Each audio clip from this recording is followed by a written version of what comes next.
On désigne par technique CSO la projection de matière isolante. Cette matière, en l'occurrence Isofloc, est humectée et directement appliquée à la paroi par projection. Pour mieux voir le déroulement du travail, rendons-nous sur le chantier d'une nouvelle maison familiale utilisant un concept de construction en bois. Dans cette nouvelle construction, les parois intérieures sont isolées contre le bruit avec Isofloc en utilisant le processus CSO. La place de travail est préparée et les surfaces délicates sont recouvertes.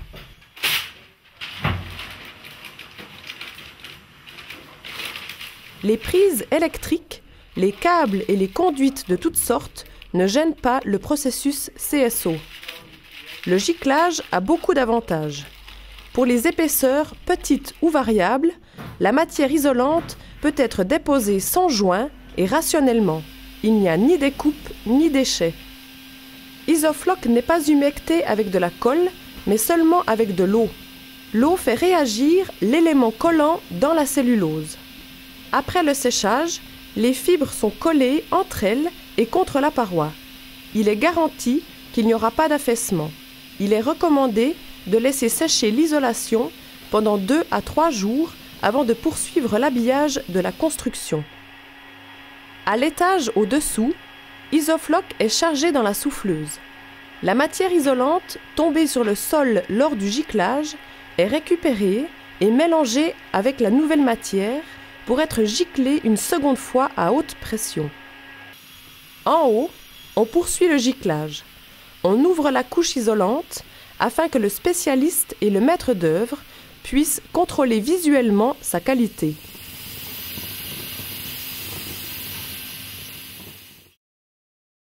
Dans l'étape de travail suivante, la matière isolante superflue est éliminée à la brosse. Il en résulte une surface isolée, uniforme et plane. Les résidus de matière Isofloc tombent sur le sol. Ils sont balayés et, comme déjà indiqué, ils seront réutilisés. Effectivement, le giclage est une opération qui provoque de la poussière. Il est donc recommandé de n'effectuer aucun autre travail simultanément dans le même local. L'application la plus fréquente du procédé de giclage CSO ne se fait pas dans les nouveaux bâtiments, mais dans les assainissements. Souvent, les parois extérieures sont à isoler depuis l'intérieur, ce qui a pour effet d'enrober les installations dans la couche isolante. Ce procédé pose de grandes exigences pour l'exécution et les expériences montrent que le procédé CSO offre les meilleurs résultats. Mais le procédé de giclage est aussi utilisé dans les grandes constructions, en particulier pour l'isolation de grandes surfaces. Nous sommes ici à la patinoire de Weinfelden. Dans le cadre d'un assainissement global, le toit de la halle est aussi isolé. Les évidements pour la matière isolante sont préparés.